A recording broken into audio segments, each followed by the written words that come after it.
Yeah, so week 12 was a pretty bonkers week in the NFL season. Let's do a quick recap. We're recording on Wednesday afternoon UK time.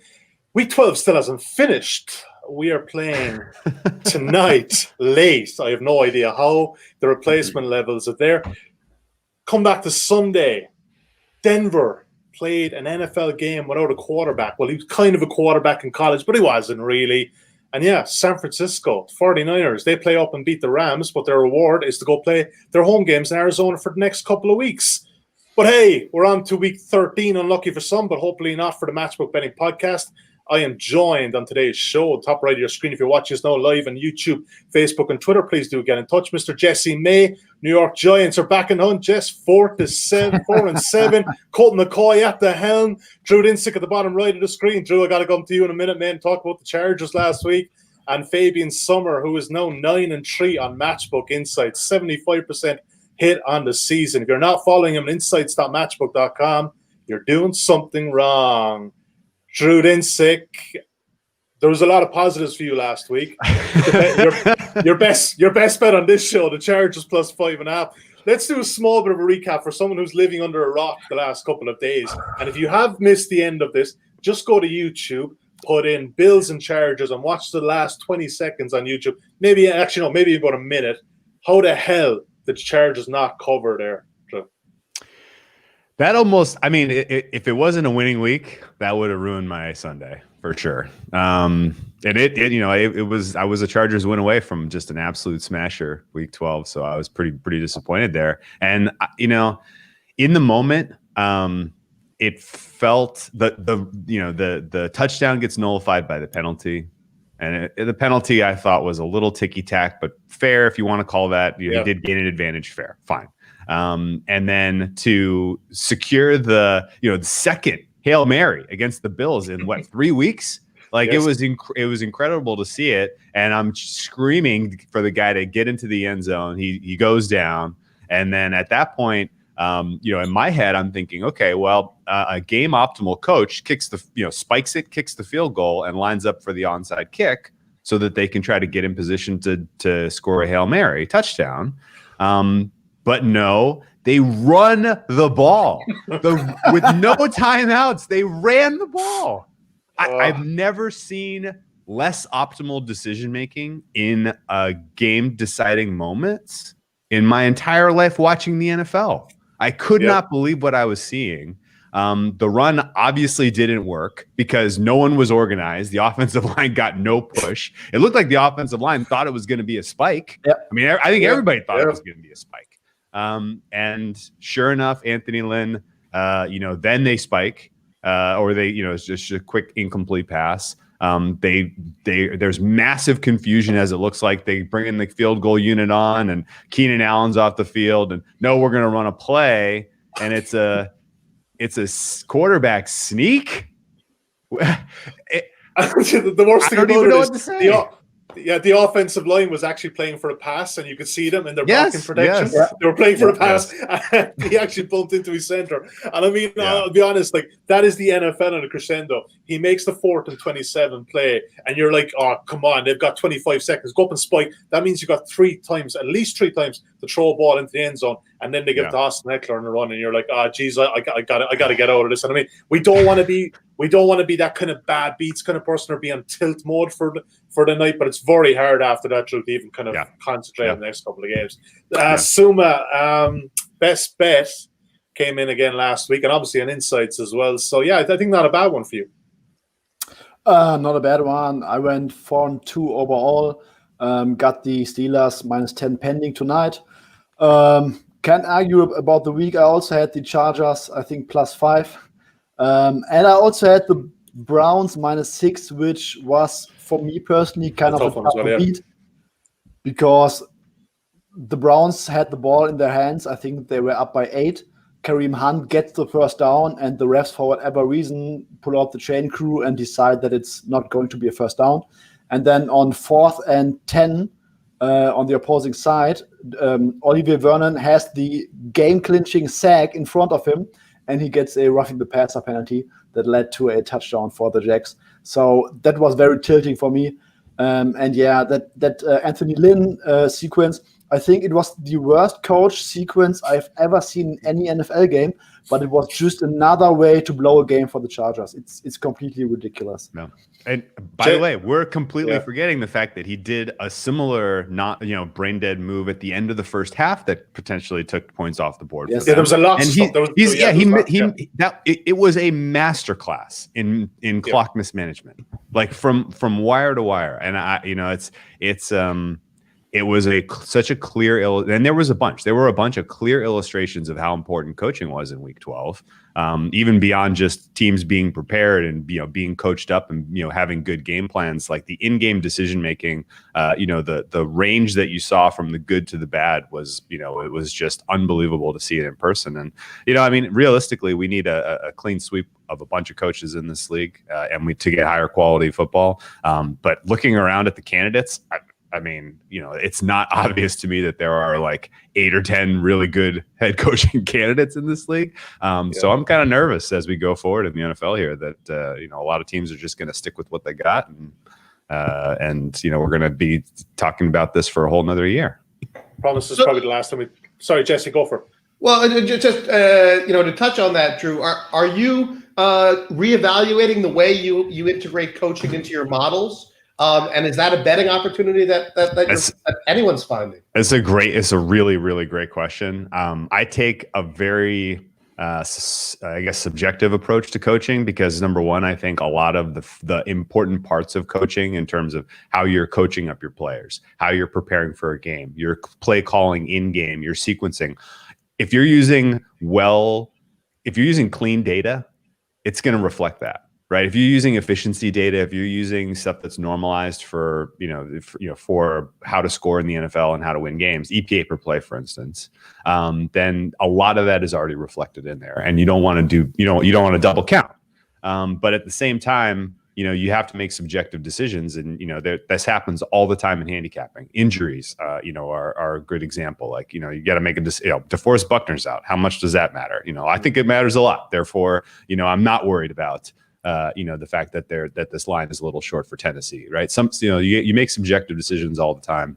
And I think coaching is one of those. And it's a good example this week. We have the Chargers and the Patriots playing.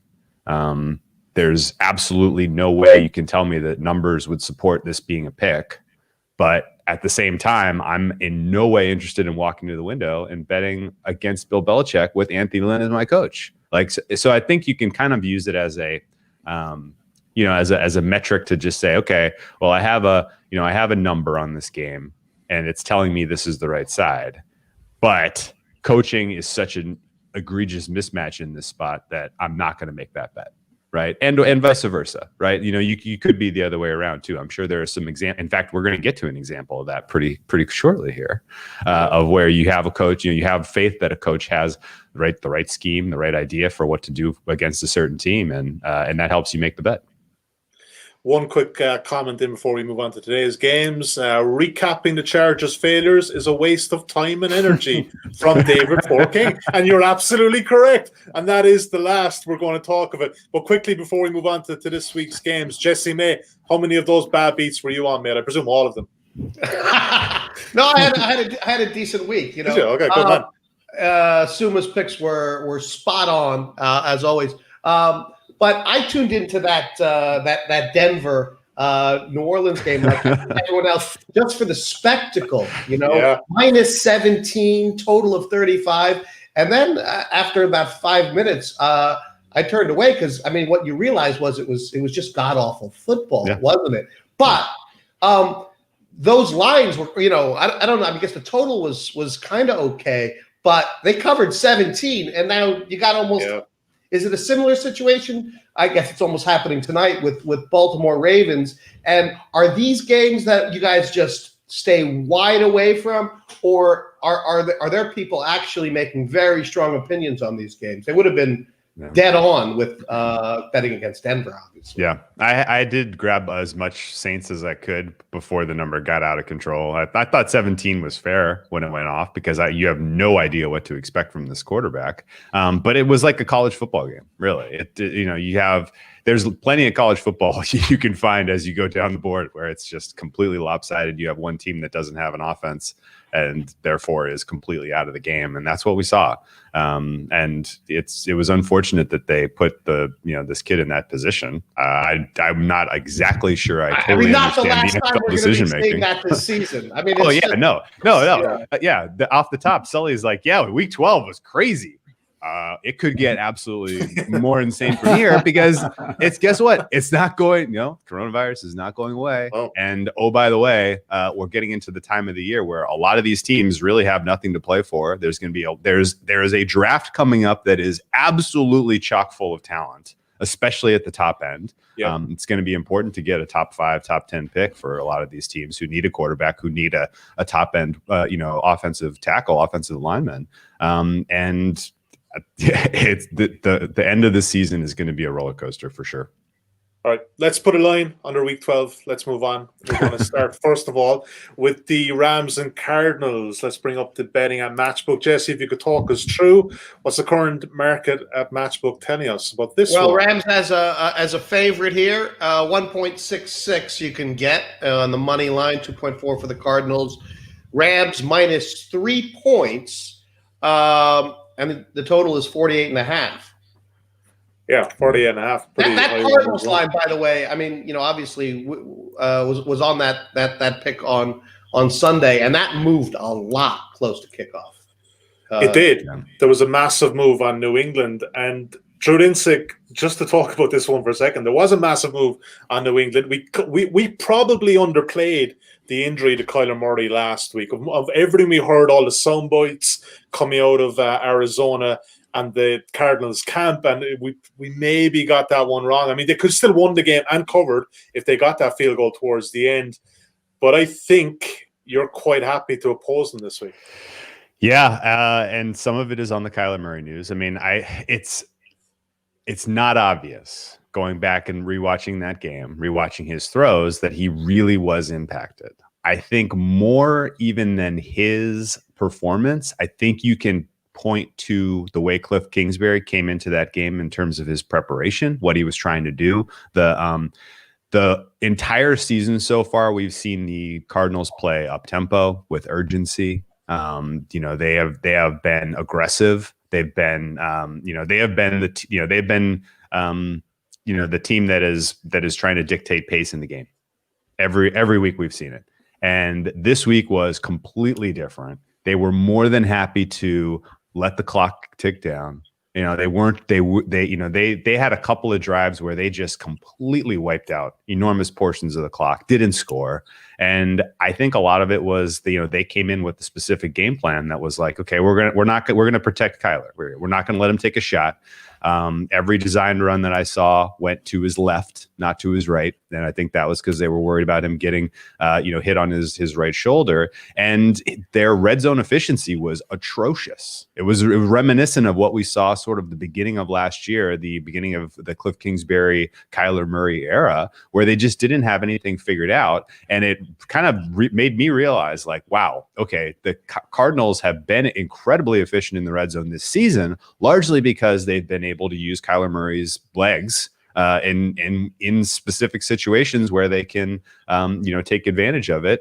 Because the field gets shorter and, you're down inside the 20. Kyler Murray's accuracy issues, his passing, his decision-making are not there yet as a pro. This is only his second year. He's only started at, 20, 25 games or something like that. And he's clearly, he's limited in the passing game when you shorten the field.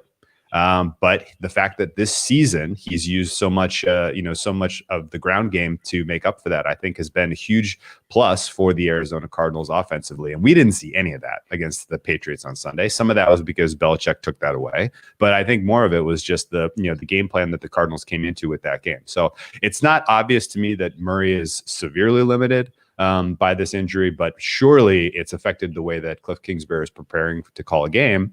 And then you flip this to what's going on with the Rams. I was on their team total under on Sunday against the Niners, mostly because you look through history in the NFC West, and Robert Saleh's defense owns McVay for whatever reason. They know exactly how to generate pressure on Goff in a way that turns Goff into his worst form. Period. You get the worst performance out of Goff so often when you go up against San Francisco, and it's not an accident. And I was thinking in the back of my head, okay, well, I don't mind taking a team total under 27 here, knowing that, you're probably going to get a bad Goff performance. And, oh, by the way, San Francisco's defense is still performing at like a top 10 level, even though they've lost all of these players. And sure enough, I thought that was the winning unit on the field, because certainly the San Francisco offense didn't cover themselves in glory.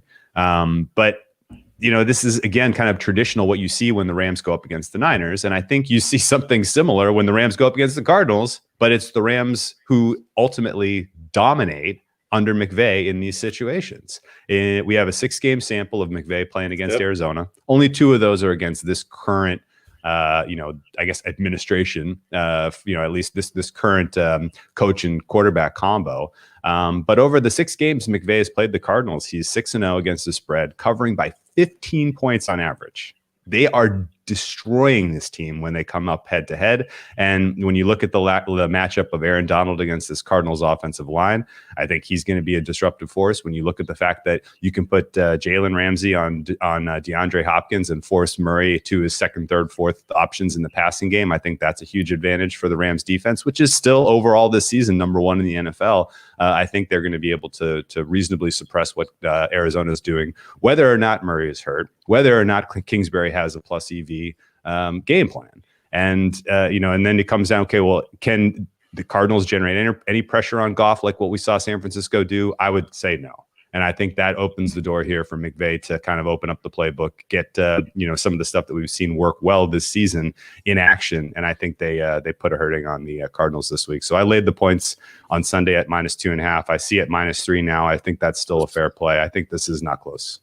Well, look, there's -2.5 is the main line at Matchbook now at 1.88. So you obviously have to pay a small bit to get that -2.5. But Suma, we look at the Cardinals and you look at the month of November, and the one game that they won against Buffalo was thanks to that last second Hail Mary to DeAndre Hopkins. And it's kind of hard to get on board with this team right now. They seem to be trending downwards. However, a good bettor will ignore that noise, take away the recency bias, and select the Cardinals. So make the case for Arizona, kind sir. Yeah, I want to try to make a case for Arizona. First of all, I don't really get to that number being a field goal right now. So I've got these teams power rated, I think, basically equal on a neutral field. I think I've got the Cardinals half a point better on a neutral field right now. So I don't really get to that 3.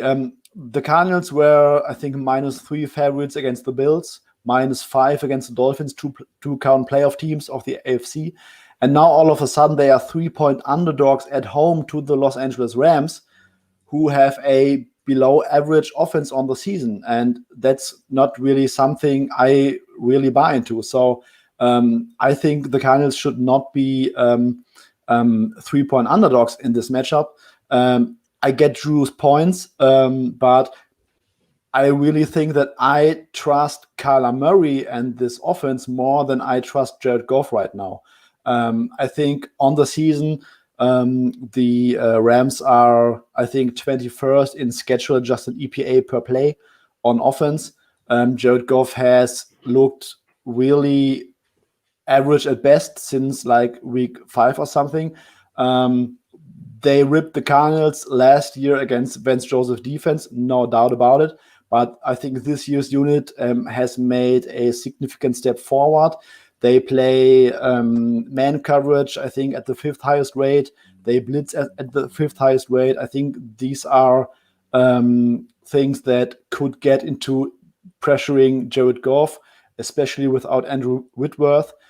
So I think the key here really is to play man coverage and get pressure on Jared Goff and exploit that left tackle spot. On the other side, I think the Rams will try to put Jalen Ramsey on DeAndre Hopkins. That might contain him for most of the game. But then we are still dealing with Christian Kirk and Larry Fitzgerald, who is going to come back from his COVID absence for some underneath stuff. I think Kyler Murray should be fine for the most part. Every fantasy doctor who's out there, I think Dr. Chow or Dr. Jesse Morse, they said Kyler Murray is going to feel the shoulder during the week leading up to the Patriots game, but he should be largely fine after that. And this week, Dr. Chow mentioned that Kyler Murray should be basically close to 100% this week, which I kind of trust him on that. And I think that we are going to see a different Cardinals offense this week that relies on Kyler Murray's strength, which is clearly getting all those scrambles, getting away from pressure, especially against Aaron Donald. So in the end, it comes down to me, do I trust Jared Goff and an underwhelming Rams offense against a maybe above average Cardinals defense, or do I trust Kyler Murray and the current Cardinals offense against a very, very good Rams defense? And there I'm siding with Kyler Murray. And that's why I would take the points in this matchup. All right, I love that about Twitter, that we can kind of get the insights of these doctors and stuff. And Twitter's got many of its players. Any thoughts, guys, on the total right now? It's 48.5. 48.5.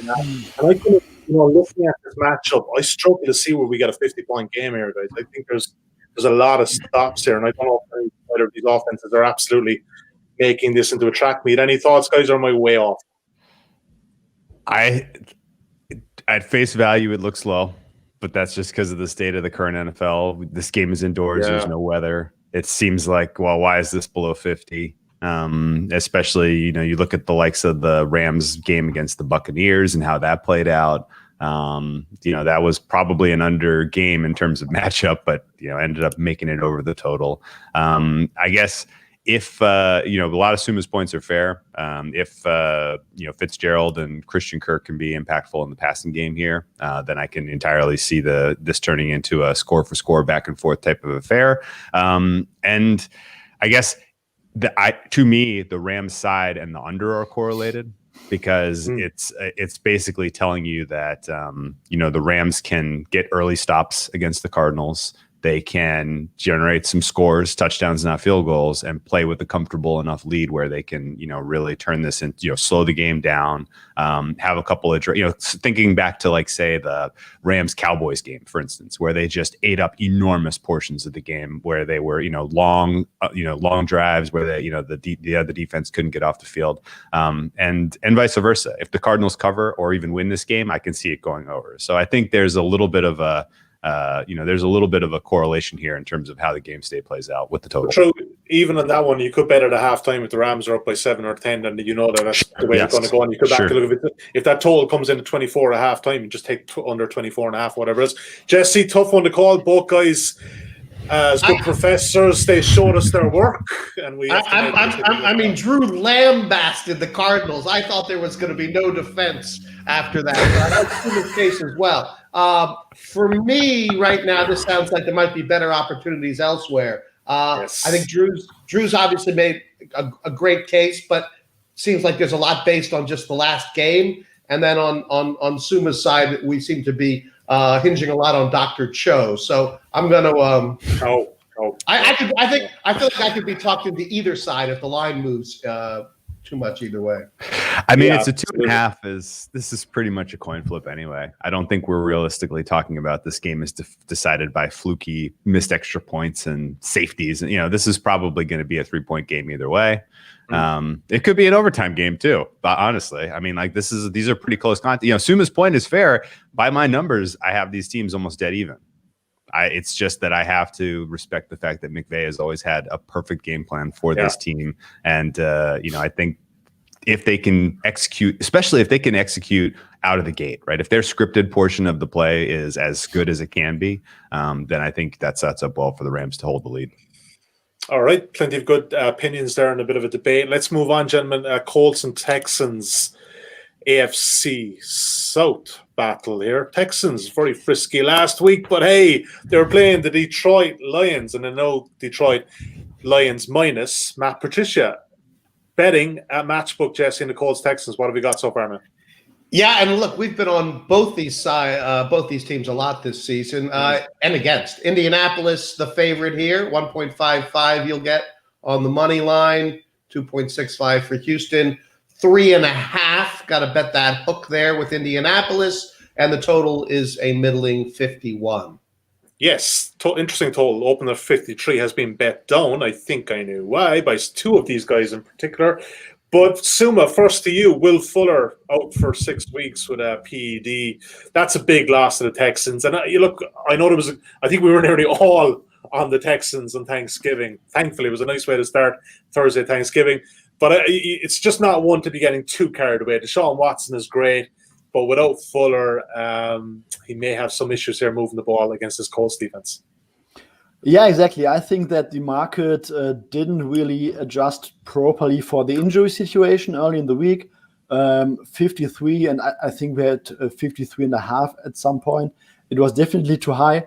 The Texans have been one of the most explosive offenses since they fired Bill O'Brien. Deshaun Watson is playing at an absolute MVP level, no doubt about it.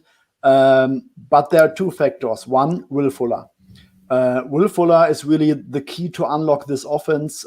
Every time Fuller is out in the past, we have seen that this offense has been falling off a cliff immediately, and that was with DeAndre Hopkins in the lineup. Will Fuller, he's an incredible deep threat. He gets production on his own. He opens up space underneath. And if you take away that element of the offense, this offense suddenly gets really limited because they are already without Kenny Stills and without Randall Cobb. So that leaves you with Brandon Cooks as your number one wide receiver, and Kiki QT, who has run 55 routes this year, will be the number two option for Deshaun Watson. That's a completely different offense right now, all of a sudden. Furthermore, Deshaun Watson played really well the last 6 to 7 weeks, but they faced the Jaguars defense twice, the Pats defense, the Titans defense, all bottom 10 units in the league right now.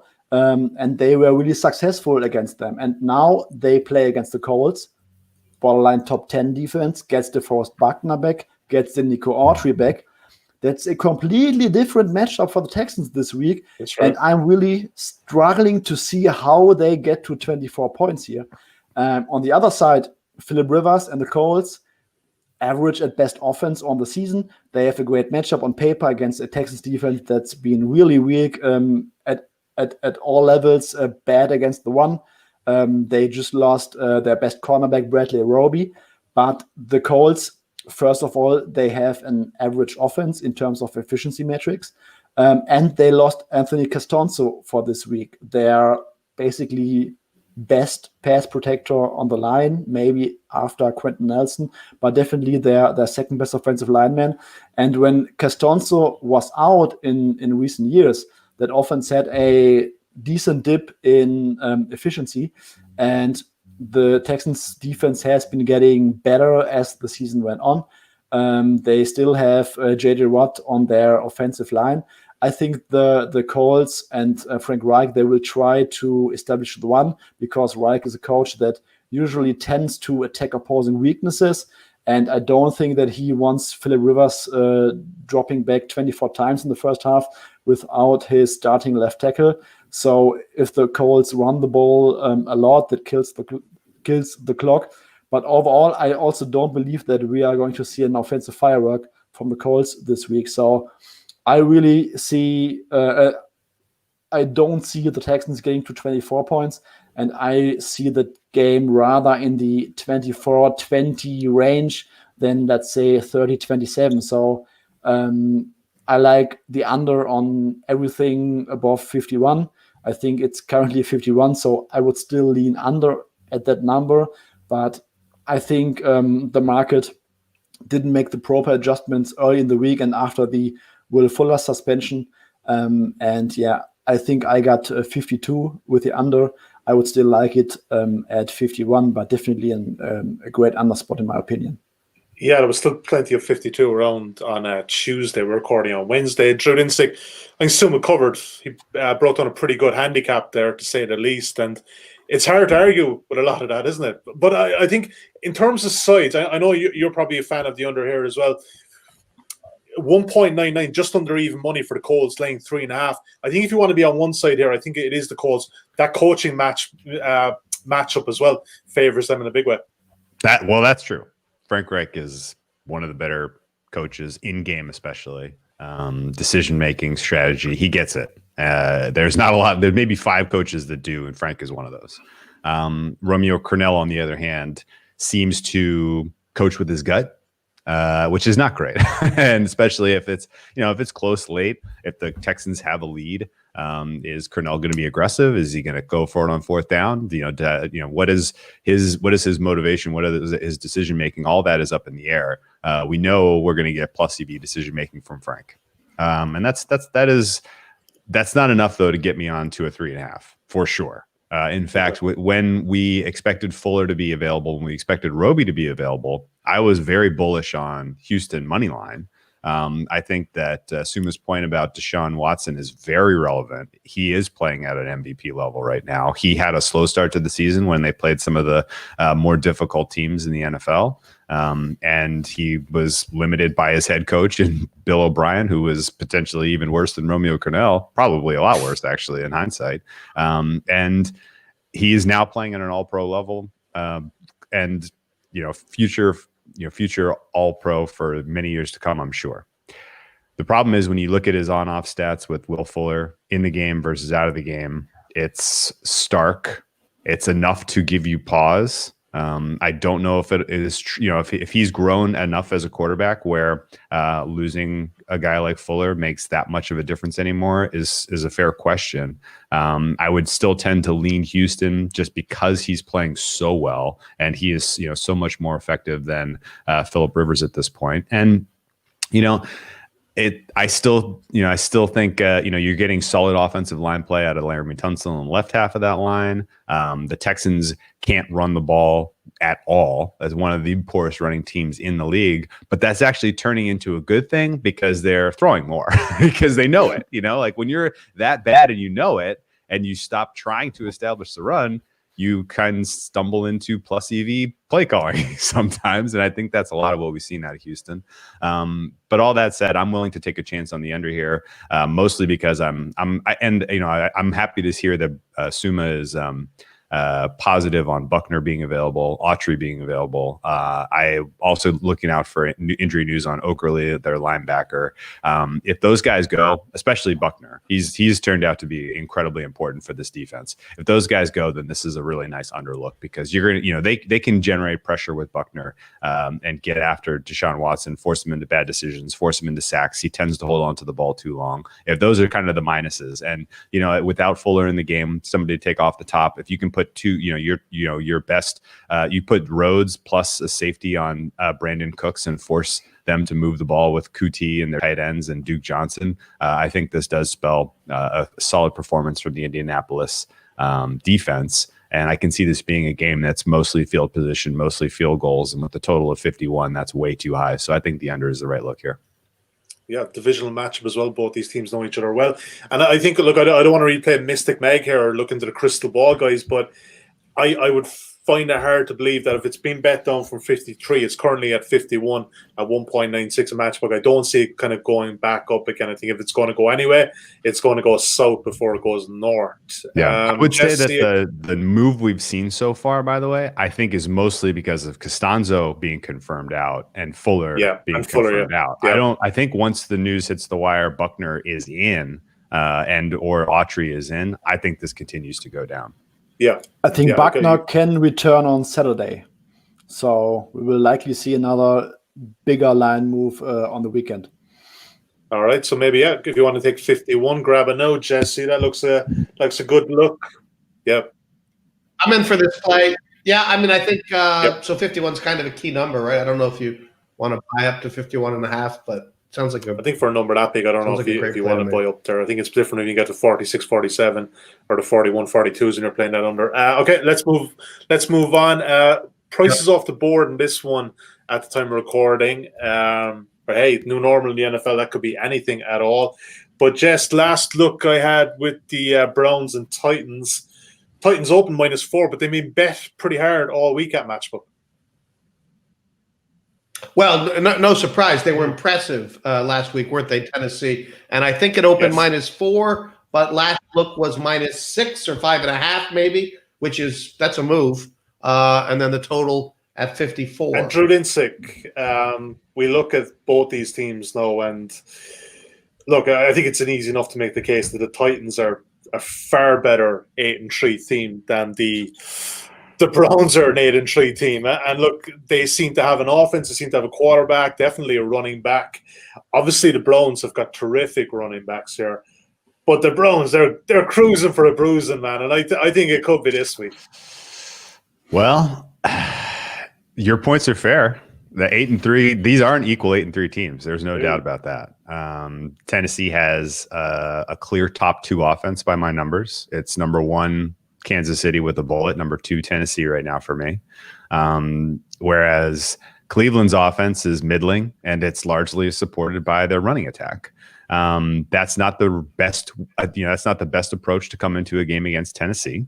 But at the same time, I can entirely see, that we tend to see the best of Baker Mayfield when he's not under pressure, when he's got time to operate. And Tennessee has had a historically poor pass rush this season, which I think would lend you to suspect Baker will have time to operate in this game. And that should give Cleveland a fighting chance. I don't think this is one-way action whatsoever once we get into the game. If you think back to, say, Pittsburgh versus Cleveland, where that was one way from the first whistle, or Baltimore, Cleveland, where that was just not competitive from the kickoff.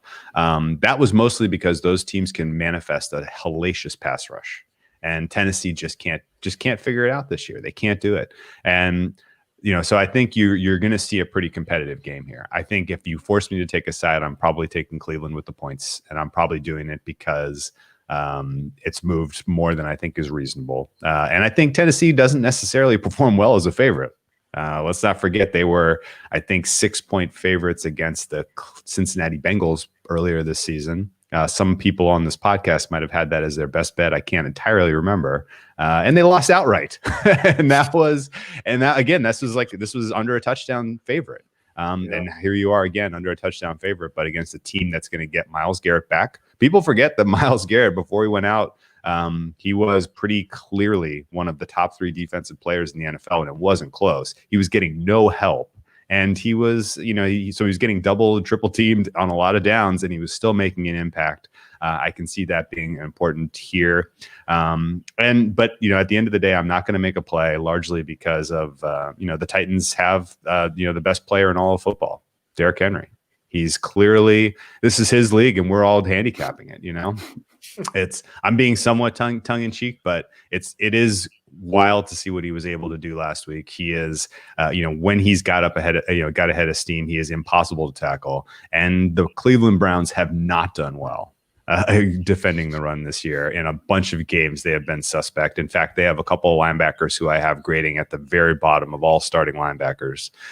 So I think that, you could see a pretty decent back and forth here. I think Derrick Henry's going to get his. And I think a lot of the game will kind of come down to the end of game execution. Can Baker Mayfield not make the critical mistake? Can Myles Garrett get a sack on Ryan Tannehill when they're trying to convert a third down in the red zone? Things like that are going to be the difference here. And because I think this is a relatively closer game than the 6 points, if anything, I would take the points here. So look, even with Garrett, is that kind of confirmed? Is he coming off the COVID list, I think, on Friday or Saturday, I think, isn't it? Yeah, if I had to make a projection, I would say Garrett's going to go and Ward is not. Yes, that's what I'm reading as well. Suma, what do you think about this one? And this total has crept up to 54. It opened at 53. And you're going to probably hear over the weekend that, both teams run the ball exceptionally well. Both grade out as more or less the top 2 offenses in the league running the ball. But that doesn't automatically mean that you're going to get an under 2, because there's very explosive runs with both these teams that you can rack up points pretty quickly, and the chains can move pretty rapidly. And 54 as a total seems to be the right number there. If you put a gun to my head, I would still take the over right now. The Browns, they've played a very easy schedule aside from the games against the Steelers and Ravens. And the defense might be a little bit overrated when you look at some efficiency metrics right now. They lost Denzel Ward. They lost Ronnie Harrison, who was a great acquisition from a trade earlier in the season. Both guys are out. So this is pretty much a bottom 3 secondary right now. And they have issues to stop the run. So I don't really see how this Browns defense gets any real stops and force the Titans to lots of punts. Even if they get Myles Garrett back, which I believe, I think Kevin Stefanski said he's almost 100% to be back. So I don't really see how the Titans not roll on offense in this matchup. And then it comes down, can Baker Mayfield really go into a shootout with a highly efficient offense? And I'm not really sold on Baker Mayfield. He had lots of bad throws last week at Jacksonville. But the Titans defense is really, really bad. They can't get to the passer. They can't really stop the run. They have poor coverage on their secondary. So even Baker Mayfield and the Browns offense that has a very good offensive line should be able to control the line of scrimmage, should be able to connect on some deep play action bombs where Baker rolls out. But like I said, when it comes to the spread, I think I'm at 4.5 on this one. So not really a play either way right now. I think if it gets into a shootout and the Titans offense is rolling, I would rather trust Ryan Tannehill and Derrick Henry to kill the clock in the end than I would trust Baker Mayfield to orchestrate any kind of comeback and keep that game within margin. So small lean to the Titans on the side and lean to the over here, because I think the Titans can very easily score 30 or 35 points. And the Browns are also capable of putting together like 20 mid-20. So I would lean. That's the way I'm thinking too. Like the way I was kind of looking at that, if you're going playing the over, I think sometimes it's probably better to take a team total that you're a bit more confident offensively. And you look at even Ryan Tannehill, kind of seems to be kind of coming in under the radar. He's like 23 touchdowns and 4 interceptions. And when they get into the red zone, they are exceptionally efficient. And I actually like their team total. I think if you're looking at the numbers at the moment, I think it's about 29.5, 30. I wouldn't really be kind of putting anyone off. Yeah, exactly. Looking to the over there. I wouldn't like to be playing that under. And yeah, I get Myles Garrett's going to be back, but I think this offense right now is absolutely clicking in a big way. Jesse, not anything there, I don't think. I think we're going to have plenty towards the latter end of the show, but it's good to kind of get the guys' perspectives on what's probably the marquee game of week 13. You know what the right way to attack this one probably is? I think you attack this one in running, and I think you attack it with an over in play. And I think some of this comes down to Myles Garrett hasn't taken meaningful snaps in a long time, but he's going to be fresh in the first quarter. He's probably going to be, pretty active. I think you can see Cleveland manifest enough of a defense early here that say you get a couple of punts out of Tennessee early, and then people start to think, oh man, this isn't the game I expected, a high scoring game, right? So if you see a strong, also, Tennessee coming off of such a huge win last week against the Colts, like that was incredibly big for them. I can see a situation where they come out a little slow, a little rusty, a little unfinessed, so to speak. And you can get a live over at the end of the first quarter or something. I think that would be the way to play it. Live trading, Jesse. You love a live bet. I like it. And look, it's 2020. You don't need much convincing to lean over, right? That's for sure. That way. Hey, you look back the last couple of weeks, though, Jesse. A lot of games are trending back under again, man. I don't know, are the markets adjusting enough? There's plenty of unders knocking in on week 12, so maybe one to monitor. But yeah, I like the live look there. I'll be honest, I do like the team total double T's for the Titans. Just one quick comment in as well on that game. Maybe this could be the angle there. Tease the Browns up to 11.5. If you think it's going to be a back and forth, they might be a good teaser play. However, I've seen the other side, probably a lot of people are going to have Tennessee on the money line as their teaser play as well. Let's move on, Jess. Let's move on to Saints and the Falcons. Hell yeah. Oh, damn Saints. Yeah, you know, Hooray. last time I was here, I was chuckling because Suma had the great line that he'd been waiting since March to be able to bet Jameis Winston. He'd be waiting till next March. We're still waiting, unfortunately. But here we are in the they're now -3 against the Falcons, and no Jameis Winston with the over/under at a very low 45.5. Yeah, it's funny you mention that. Since 2007, this has been the lowest total. It was 46.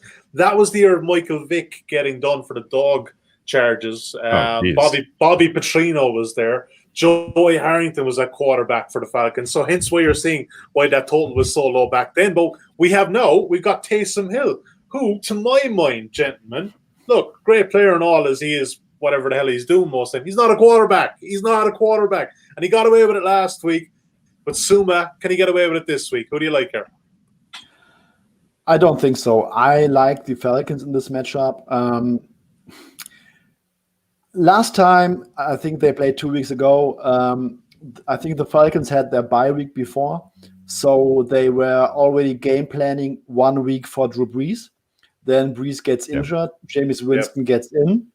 And then they prepared 5 days for Jameis Winston before all of a sudden the information gets leaked that Taysom Hill is going to start.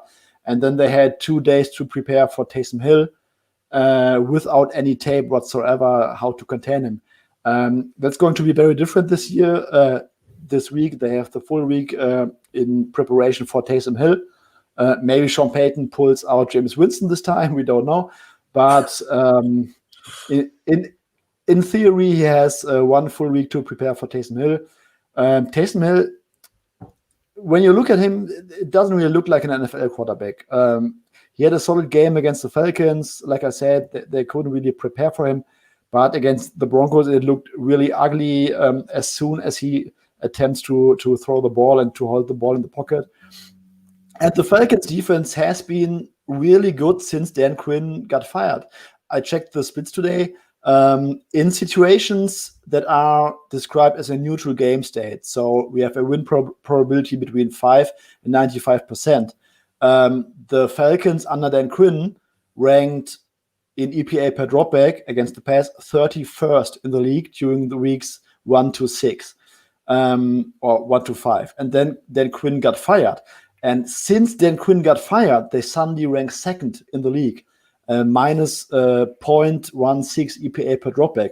That's a half an expected points added per play that they are better without Dan Quinn. And it's not like they have played a bunch of scrubs. They had Kirk Cousins with Justin Jefferson and Adam Thielen. They had the Lions with Kenny Golladay in the lineup. They had the Raiders last week. They had the Panthers with Teddy Bridgewater. So it's not like they played a very easy schedule over the last couple of weeks. And they look extremely good. And I think with a week to prepare for Taysom Hill, they should really get the better of him this time. The Saints are likely going to be without Terron Armstead, left tackle. He tested positive for COVID, and I think he can't be eligible this Sunday to play. Left guard Andrew Speed sat out with a concussion. Don't know if he's back. Dante Fowler will be back for the Falcons this time. He didn't play 2 weeks ago. So I really think that the Falcons defense will get after Taysom Hill. And on the other side, Julio Jones might not playing, but it's really hard to see Matt Ryan putting up another stinker, another 8-sack, 9-point performance. I don't really see it, even though the Saints defense has been really good the last couple of weeks. They will be without Janoris Jenkins. It's their highest graded cornerback on the season so far. If Julio Jones plays, it's a massive boost for their offense, no doubt. But it's really tough to see Taysom Hill beating Matt Ryan and Raheem Morris twice in a span of 2 weeks. I like the Falcons here. I think they should get their win against the Saints this week. Well, we're talking up the Falcons again. And Drew Dinsick, I'll give you credit. Yeah. You went against the grain last week with the Falcons. You kind of held your nose when you were doing it. You didn't like the smell of it. But hey, man, I'll be honest. By the time you got to the third quarter, you were absolutely rolling in it. It was. But you know what? You've been kind of right a couple of times. A couple of weeks ago, you were saying, we were very bullish on Seattle going into Buffalo, and you were on about the letdown spot. There's a letdown spot there definitely last week with the Raiders coming off playing up to the Chiefs. Yeah. For sure. And there's a potential letdown spot here for the Saints also. It's tough to say. I guess I get what you're saying. I don't exactly see a letdown as much as I see they're due for regression, really. We saw last year with the Saints that when Drew Brees went out week 2 with the thumb injury, they rallied and everybody else kind of stepped up there. Sean Payton's got a very good rapport with this locker room. He can get these guys to play up, and he kind of rallied everybody up. He's like, look, okay, the season's not over. We lost we have Teddy Bridgewater. We're going to put him out there. Everybody else step up your level of play, and we'll continue to win. And it worked spectacularly well last year. It was, they went on just a beautiful run.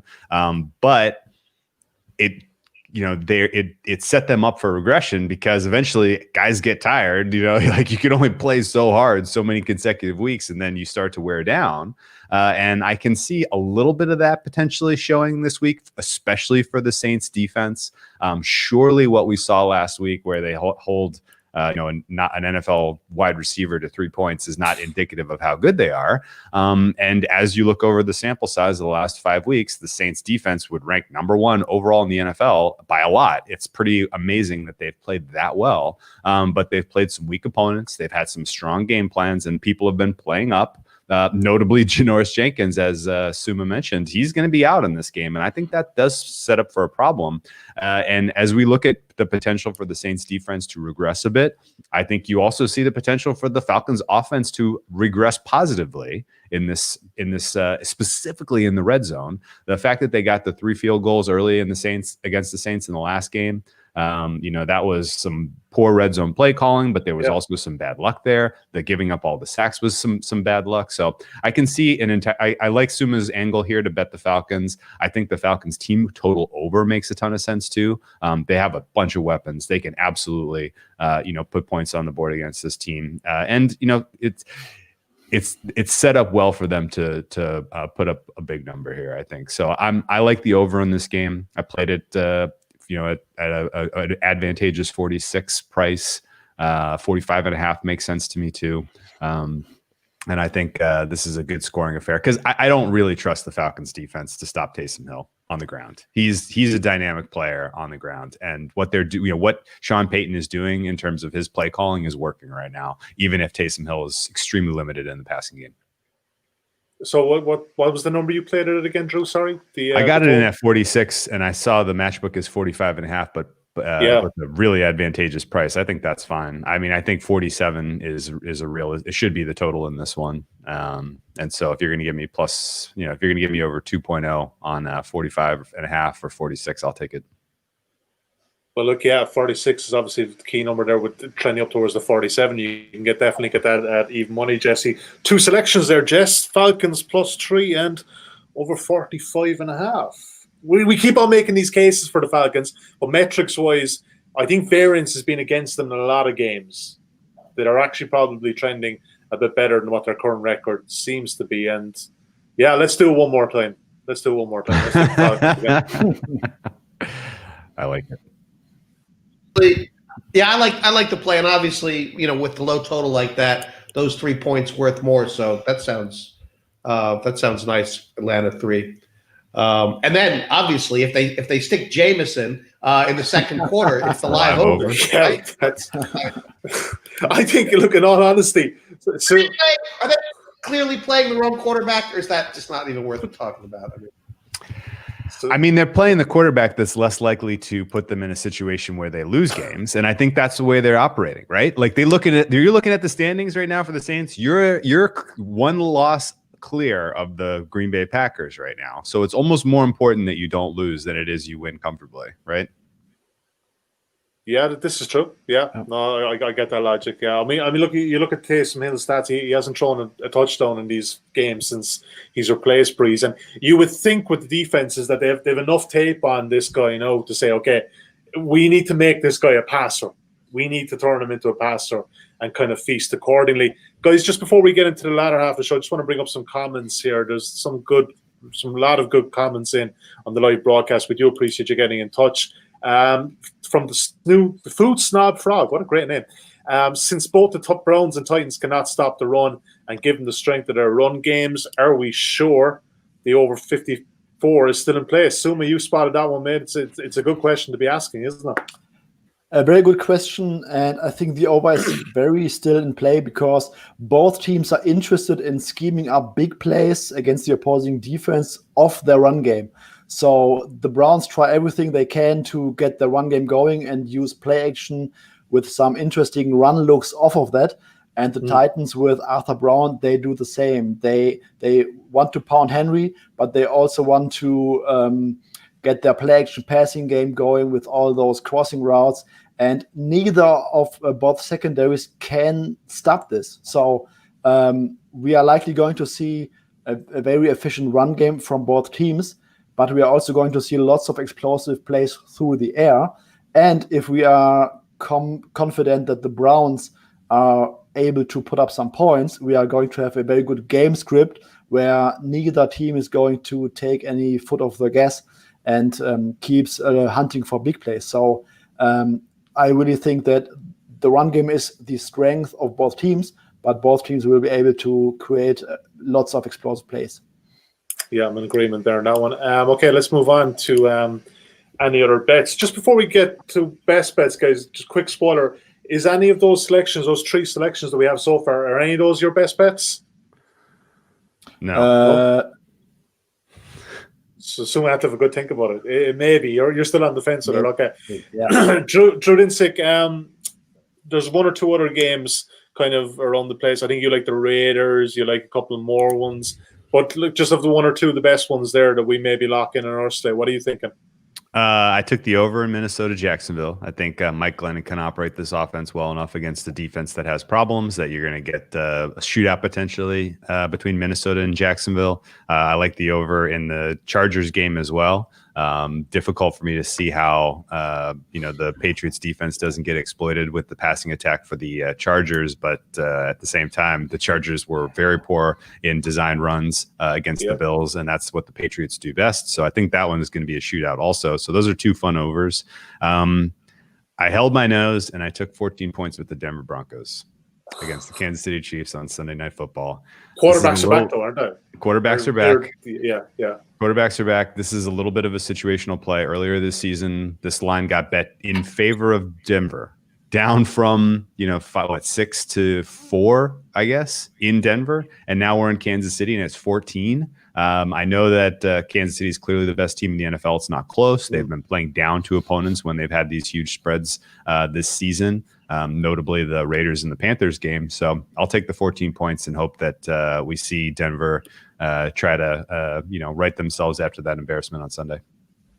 Drew, can I just ask on those two totals you gave, the two over? So currently at Matchbook, the Jags and Vikings is 52, Pats and Chargers is 47.5. Are they still both good plays at your numbers? Yeah, those are both drifting up from when I played them, but I make the Chargers total 48.5, and I make the Jacksonville total for 53. So I still see some value on this.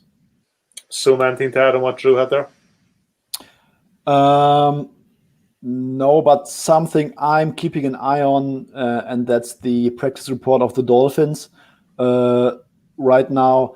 I would really like to take the Dolphins if they start Ryan Fitzpatrick, because I watched the Bengals-Giants game, and the Bengals offense, they weren't really good with Joe Burrow, but now that you replace him with Brendan Allen, I think that could really be a disaster against Brian Flores and the Dolphins offense. But I would not rush to bet double-digit. I would not rush to bet a double-digit fav if Tua Tagovailoa is playing, because He didn't really look good so far, and he has that thumb injury.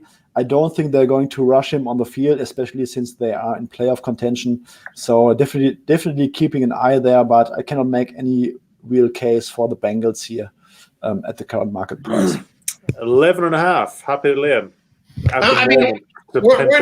Didn't we lay like 7.5 with Dolphins against the Jets? And now 6.5.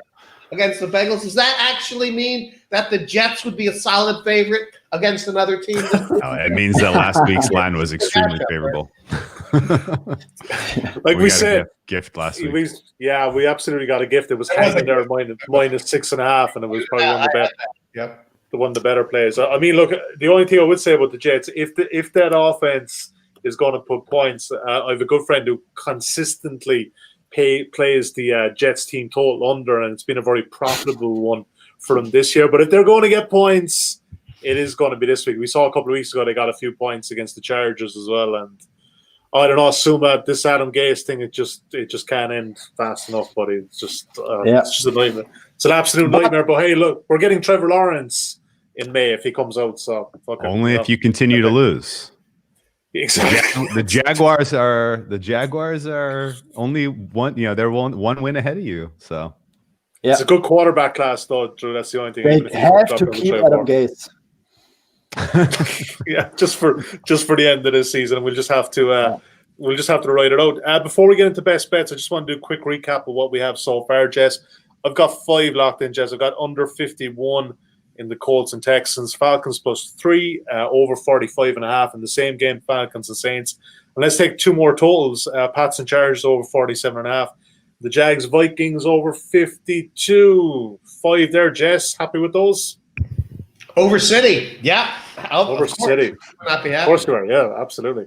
I can talk you into some more overs too. This the total in the Bears Detroit looks too low. Anyway, sorry, go ahead. Don't worry. This is why I listen to the Deep Dive Pod for every game. We only get to cover about 4 or 5, and that's why you and Andy cover every game, and we listen accordingly. Of course, you can tease up overs as well, similar to point teasers. Best bets, Suma. You're in the clubhouse again, mate. After your win last week, where are you going this week? I'm going to take the Cardinals at +3. Ooh. Hello. Wow. Hello. That's spicy. +3, okay. That's pretty interesting. All right, Drew Dinsick, best bet for week 13. I'm going to take the Rams at -2. No, I'm just kidding. I do like that play, but it's not the number's not with me. This is full. It's a full-on speculative coaching matchup that I like that one. The best number on the board, and again, I'm not exactly sure why we're getting this number, is the Raiders on a perfect bounce back spot against the Jets. Even that we talked about the number was favorable last week for the Dolphins against the Jets. It was a perfect get right spot for the Dolphins, especially their offense.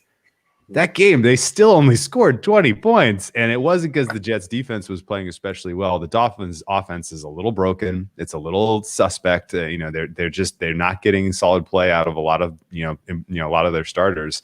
Meanwhile, the Raiders, coming off of their worst performance of the season, maybe the last couple seasons, everything went wrong. It was a terrible spot. When when the market's downgraded them, like this should probably be a 10-point spread. It's tough to really, when you have a team as bad as the Jets, it's tough to say how they ought to be rated. And are they going to score points against the Raiders defense? Probably. But I feel like the Raiders in the spot should be able to hang 50, honestly. Like they are that good. Don't you have like a tanking free roll here? I mean, I'm not saying one of the teams is tanking, but if one of the teams is tanking, it is certainly just one of them. Yeah, and I mean, and realistically, like even in the loss to the Falcons, the Raiders were doing things that I felt like were positive. Like John Gruden was being aggressive in certain situations and had a couple of looks that were interesting and different. They just didn't work out. Like they just had a bunch of bad luck, really, in my opinion. And I think the Raiders pretty much picked their number in this game, and I don't see the Jets hanging with them to the tune of a 45-42 type of game. I think this is like a 45-10 kind of game. Suma, I think you wanted to jump back in there. Do you think we're going to see a 7 there? No. I think that's going the other way for sure. I think that's on its way up. We got 7.5 at a couple of the market makers, 8.5. on a couple spots. I think that closes closer to 10, and because again, like the market downgraded the Raiders on one game that was their worst game of the season. We've seen actually consistently the last couple of weeks the teams that are coming off of especially bad performances that get immediate downgrades by the market. That's been an overreaction, and I think that holds this week for the Raiders. And just one other point on this, and there's a pretty good comment in here from M. Landez 18. Raiders a fantastic teaser, like, so it's more likely it's going to get up because if you stay underneath, obviously you take a 6 points off that, it's minus 2.5, so they're going to be covering their asses on that to get it towards 9 and get maybe to a flat 3 or 3.5. So very good point there from M. Landez 18. So obviously Rob's away this week; he's on the even number of weeks, so I'm just going to give one for the interest of, if anyone wants to follow me, because I'm 1-3 on the season. But hey, who's counting?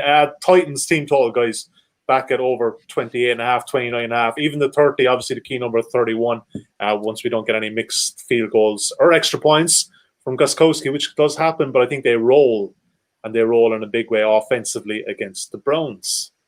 Good show, guys. Enjoyed it. Don't lose faith in your Titans if they start slow.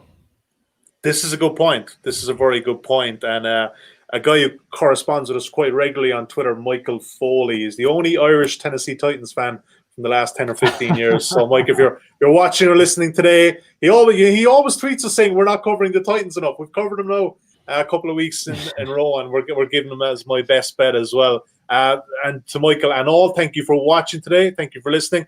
Jesse, Drew, Suma, absolute pleasure as ever. Best of luck with your Week 13 bets. We've got 8 in total, and hopefully Week 13 will not be an unlucky one for us. Enjoy, and we'll chat to you next Wednesday. Take care.